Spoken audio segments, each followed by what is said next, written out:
Welcome to Making Democracy Work, a monthly program brought to you by the League of Women Voters of Honolulu.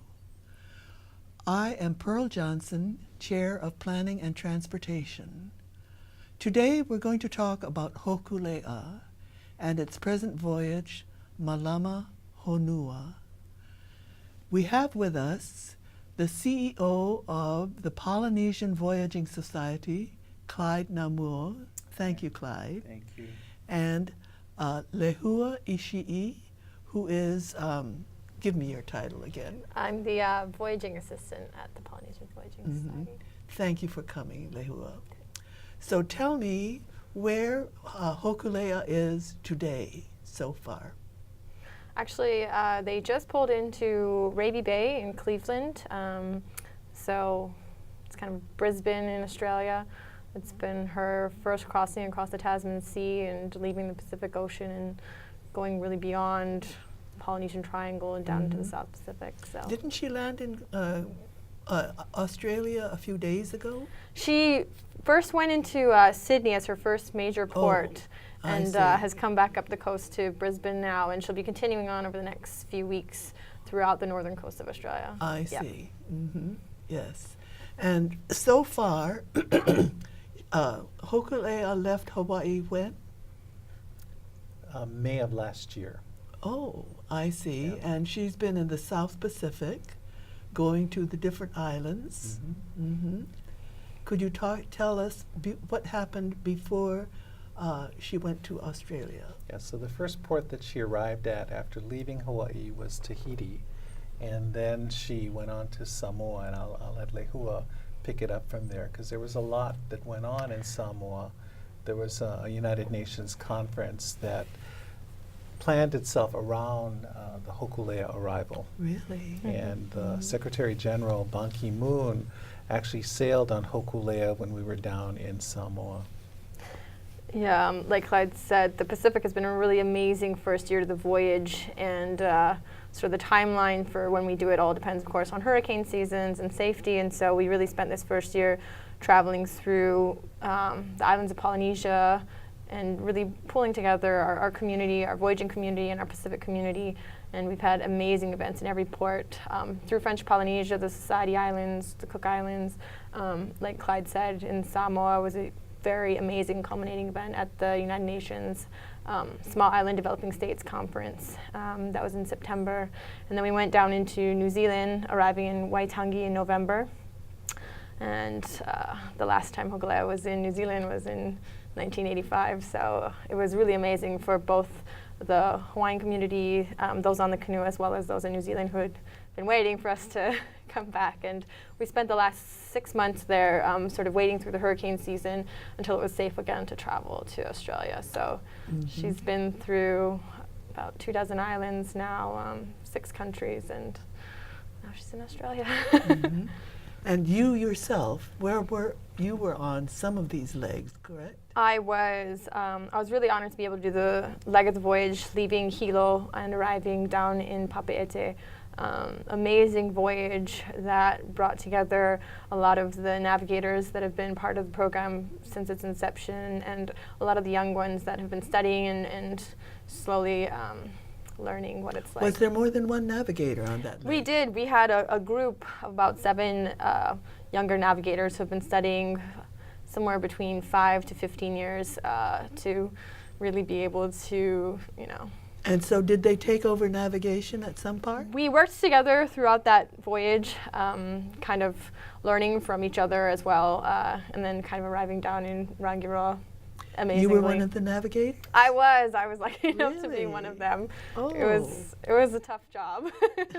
So I'm glad we were sharing it on this particular leg of the voyage. But there must have been one person in charge. Yeah, so Nainoa was the captain on the way down, and he really kind of oversees the whole thing, makes sure the safety parameters are in place, so that it's really a good learning ground. It's really one of the best classrooms for practicing what you've been studying in the classroom and around the islands. As I understand it, the navigator has to keep track in his own mind where the boat is. And so with more than one navigator, Everybody knows where the boat is? It gets a little interesting because, you know, each of us kind of does things a little bit differently, and so you really have to trust that the other navigators, you know, are applying the same principles, and trust, you know, where they think they are, where you think we are. And so it was really, I think that made it even more amazing that we Were did you all in actually agreement? get into the Tuamotus at the end of it. You're like, oh, well, we must have been doing something right. But I think that really built the teamwork around our group and the trust in one another that we had really done our homework. And so. So at any point in time, was there disagreement about where you were? I think it's interesting because although the teachers say you should never doubt where you are, but you know, being a lot of us, this was our first leg Yes. sailing at all. I mean, not even having crewed on a leg of the voyage before, not being able to actually watch someone else practicing and seeing how they go day by day and staying up all night and only napping 15, 20 minutes a day. And so we really took it as a learning experience, and we could ask questions to the more senior navigators that were there to help us along the way. So it worked out very well. I suppose there are people watching who don't realize that Hokulea did not use any modern navigational aids. The position was determined by a person, the navigator, who determined his position by the stars, the waves. You say it. Yeah, by nature, basically. I mean, you know, you don't rely on these tools like compass and sextants and things. And I know a lot of people even don't realize we don't use charts or, you know, look through our notes to see what was I thinking the other day. You know, it's all really mentally calculated, and it's looking around the signs that nature gives you, which are the best signs, the signs of the weather, the ocean, the currents, the swells, the birds, the wind, the clouds, the stars. There's so many things, and I know the stars are probably the most romantic aspect of it, and surprisingly it's the one you sometimes see the least of, and so you've really got to, you know, study the other areas as well, or you might get stuck in the dark out there. Literally. Yes. Can we have a picture of the map of? All right. So there are two things there, an orange and a blue. What does that mean on that map? Yes. So actually, so far on our way to New Zealand, we had both the Hokule'a I see. and the Hokule'a, and in New Zealand is where they sort of split along their journey. So Hokule'a is actually right now a few hundred miles north of Tahiti on her way to Hawaii, and she's going to be spending the next year here in Hawaii, reconnecting with the community before she follows that blue route headed up towards the west coast of the United States next year, and she'll travel down from Alaska through the west coast, coming into Panama, where she'll meet up with Hokule'a, because by that time Hokule'a will have traveled that yellow route through the Indian Ocean and then coming up through South America and the east coast of the United States. So Hokule'a will actually sail by itself to Alaska? Yes. So Hokule'a, some of you may know, actually has her own solar-powered electronic motors on board, and so she's actually able to sort of maintain that level of safety without having a secondary boat. And Hokule'a, in line with the safety standards, does have an escort vessel that will follow her to make sure. And I know it the stays first safe. time Hokule'a went to Alaska, it was taken there by ship. Yes. And then people went on board in Alaska. So the fact that we have a voyaging canoe doing it on its own, that's really remarkable. Now, what is that blue dot between, is there actually someplace that can stop between Hawaii and Alaska? There's nothing there, is there? Oh, I think, let me see. I think it's an arrow that's kind of just pointing in the direction of the canoe. Oh, so, yeah. yes, I see now. Yeah, I can Yeah. see that it's. They'll an probably arrow. go in first to Seattle and then slowly make their way up to Alaska. Oh, The weather probably will. I see. will cause that, but- Yeah. Just so it doesn't get too cold. Yeah. So let's go on to the previous voyages that Hokule'a has made. From the first voyage was between here and Tahiti, and on that voyage, non-instrument navigation was used, but then instrument navigation was used coming back to Hawaii from Tahiti. But then Nainoa learned to do it. Oh, the navigator at that time was Maupiailug, who came from the Caroline Islands. And then he taught Nainoa to do it, so that a few years later, Nainoa was able to navigate all the way to Tahiti himself and back using non-instrument navigation. And from there, let's have the other slide, which gives us, are you able to make the print part bigger? Are you able to zoom in on the print part? Okay, I'm sorry. All right, so then maybe you can see that, Clyde. All right, so 1976, 1980, and then Voyage of Rediscovery. Yes. So that was the first time Hokulea was in New Zealand. Mm-hmm. That was in 1985. Mm-hmm. Yeah. And then in 1992, Rarotonga. and then in 1995,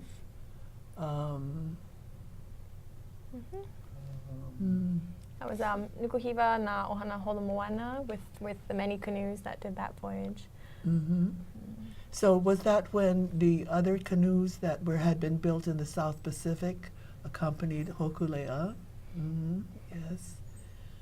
And then in 1995, Hokule'a was taken by ship to Alaska to, this was after the Hawaiiloa was built.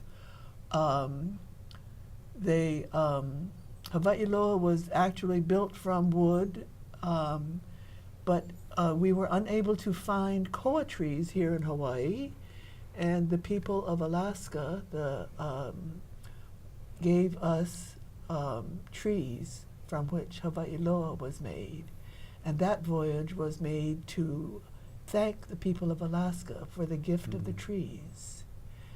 And then following that, when was it that we went to Easter Island?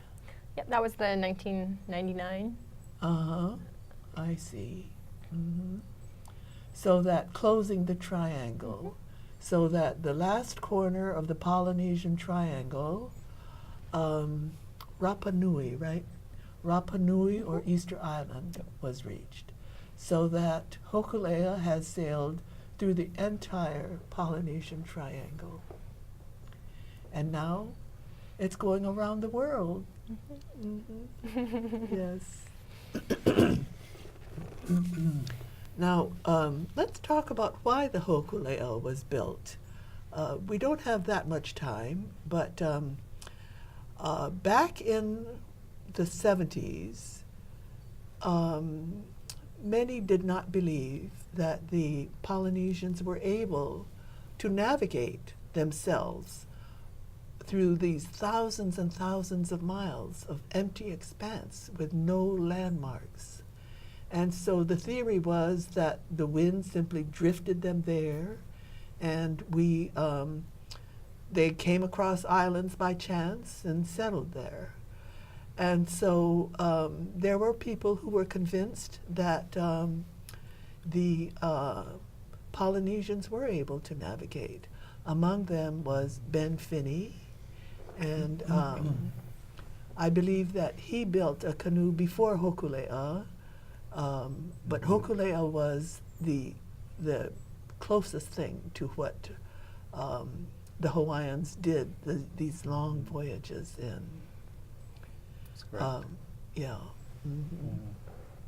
So the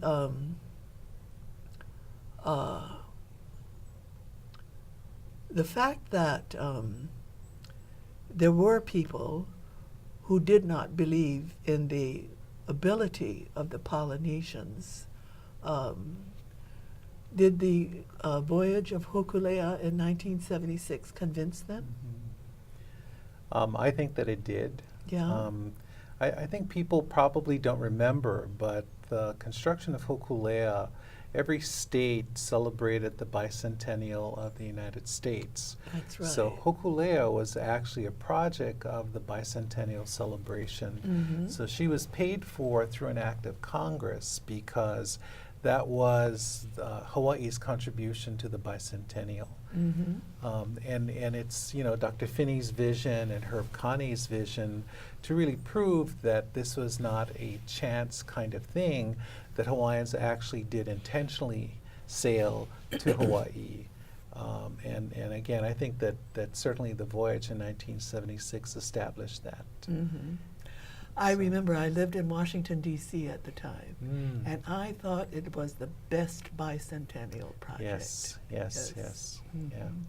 I don't think anybody remembers any other bicentennial project. Probably not, and I don't think people even remember that Hokulea was built as a part of it. bicentennial project. So, Yeah.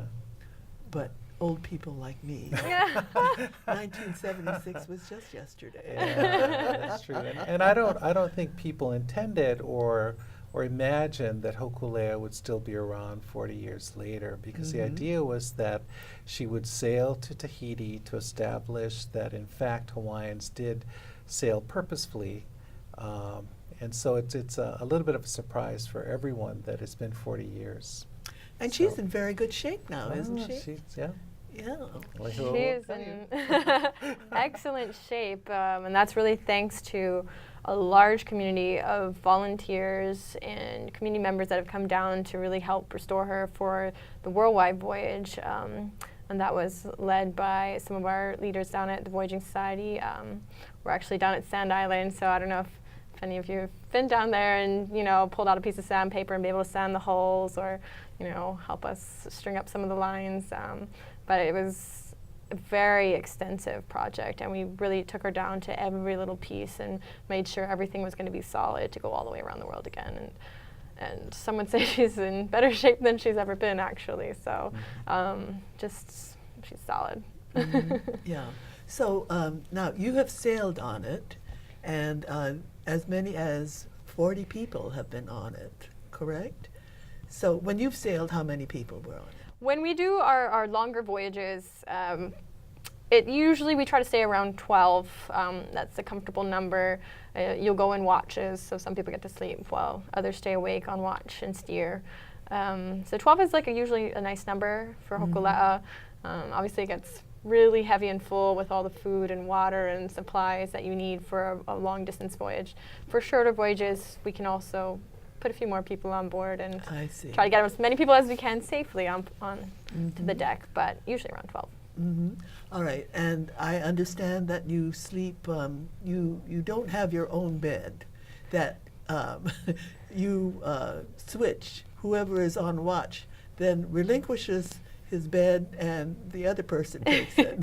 That's another great thing about having 12 people. There's actually only 10 berths on board for people, so normally when we did our voyage down last May, we had whoever was up navigating on watch, they really didn't have a bed for however many days they were up there. And so yes, hot bunking is just something to get used to, and not all the bunks necessarily are dry as others, so you might just want to share with someone one day and use theirs when they're not using it, just to stay nice and dry. And so I understand that the navigator has to stay awake the whole time. Does he have a bed?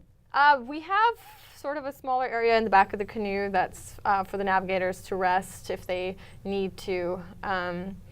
From my experience, they don't like to get too comfortable. You get comfortable, you fall asleep, Right. And when you're sleeping, you're not exactly, consciously following where you're going. So it's good to be in a position and getting your body used to things that are going to keep you awake and alert, because you're just kind of, there and looking for all kinds of signs daily, and you will get exhausted.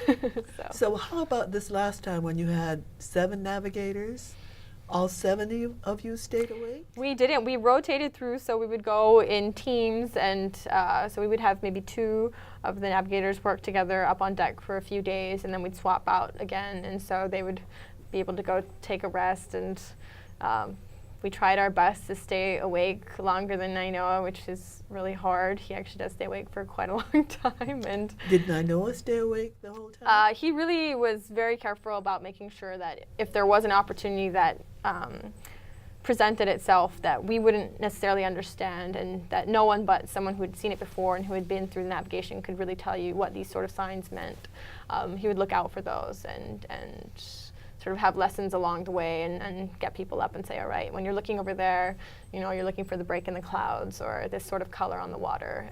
Things that we might not pick up just without having had the many, many thousands of miles under our belt. So,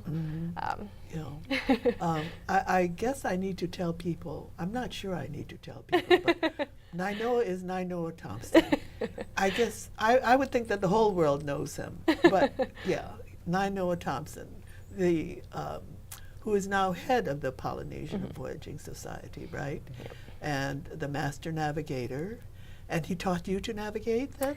He has had many students who have been able to learn from him.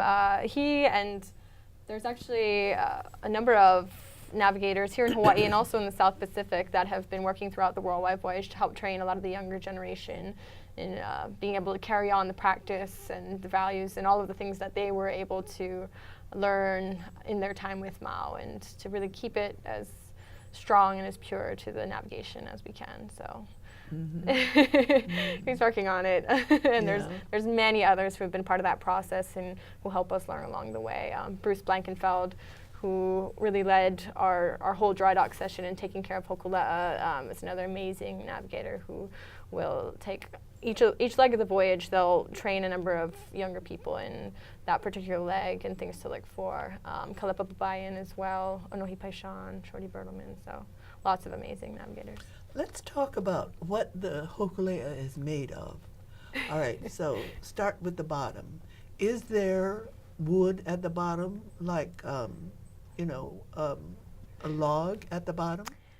She's not made of a single log. She's made of wood, but the hulls are actually some of the few sort of consistent pieces throughout the many voyages. And as they've gone on and as pieces have been weathered and worn or broken, they have been replaced, and the hulls have always remained intact. As you mentioned, there was never a koa log here in Hawaii that they could find when they were hoping to build the Hawaii Loa. And so they really tried to just kind of take what wood materials they had and be true to the shape that they had researched back in '75 when they were completing her. And so she is actually wood in the hulls. She has been covered in fiberglass just to keep it protected and safe and ready to go for another 40,000 miles. So there's a lot around that reinforces the wood. All right, but structurally, it's wood protected by fiberglass. It is, yeah, in the hulls. Some of the wood pieces through the years, have kind of worn or rotted if it gets inside, and so some of those have been changed throughout the many years of her voyaging. The wood pieces up on deck, lots of different kinds of wood. Some of the consistent ones have been some of the railings are ohi'a, the hau that are the stanchions. Lots of different materials. I read that plywood was used. Is plywood still being used? That was used in the original making. Yes. And since then, I mean, they've never reshaped the original hulls to that extent of having to redo it. So that some of the hull is made of plywood. Oh, I see. They're covered in fiberglass. Yeah. I see. To protect them from the elements. Yeah. You might want to know about the sails, how the sails have evolved over the 40 years. Oh, yes. Because the sails have changed, right? If you kind of run through a sort of history of Hokule'a's design over the the last 40 years. It's really interesting to see how things have moved and changed, how many iakos connect each of the hulls together. Iakos? They are the ones that lash both of the hulls Yes. across one another. Yes. Or if you have an outrigger, the one that goes to the Yes. ama. Sometimes it's 8, sometimes it's 10. The shape of those has changed. It's really evolved, and we've really, sort of fine-tuned all the different pieces to make her the best at being able to sail and carry the weight that she does and perform. So, All right, but the sails, they look the same in profile now.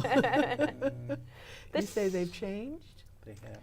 they've changed, I think, quite a bit from the original sails. I think possibly some of the first ones had a much more crabbed appearance to them. Now it's a little more subtle, and of course the materials now, we do use the modern materials. It's, I would say right now she's really used for education and training and getting as many people into this amazing sort of culture of voyaging, and so not everyone is as delicate with like a set of Lauhala sails. So it lets us be able to sail the miles and be able to learn. Right. Did it ever have Lauhala sails? I believe that the original one was, and it was clear that it wouldn't withstand the weather. Yeah. And even the shapes. If you look on the brochure that's in front of you, that's the shape of the sail as it looks now. As Lehua was saying, at one point it had more of a crab. And you think of that more for Polynesian style or so. But this is probably more efficient for the wind. Yeah, I see. And so the crab claw style was more because of the Lauhala? No, those are canvas sails too. I'm not sure how the Lauhala, what shape the Lauhala was in. Yes. Yeah. Okay, now we have about 30 seconds left. And so is there something that you would like to say about Hokulea? Oh gosh. Well, she's in Australia, and really the message of this voyage is Malamahunua. And although we call it the worldwide voyage, she's someone I met not so long ago put it really eloquently as this is just one voyage. It was started by our ancestors. It was sort of reinvigorated in 1976 when they arrived in Tahiti, and this is really just building on those many voyages and the lessons learned and the friendships made. About really bringing together our community around the earth and around this one place and this one ocean we call home. And so that's what I would share. Well, thank you. Thank you very much. Lehua Ishii. Kamalu, I'm sorry. Sorry. We had Jenna Ishii, but I'm sorry. Lehua's Kamalu. All right. So some when people her family watches, they look like Sorry. Lehua Kamalu. Yes. When we hang out too much together. And Clyde Namua. Thank and you. I am Pearl Johnson. Thank you for watching.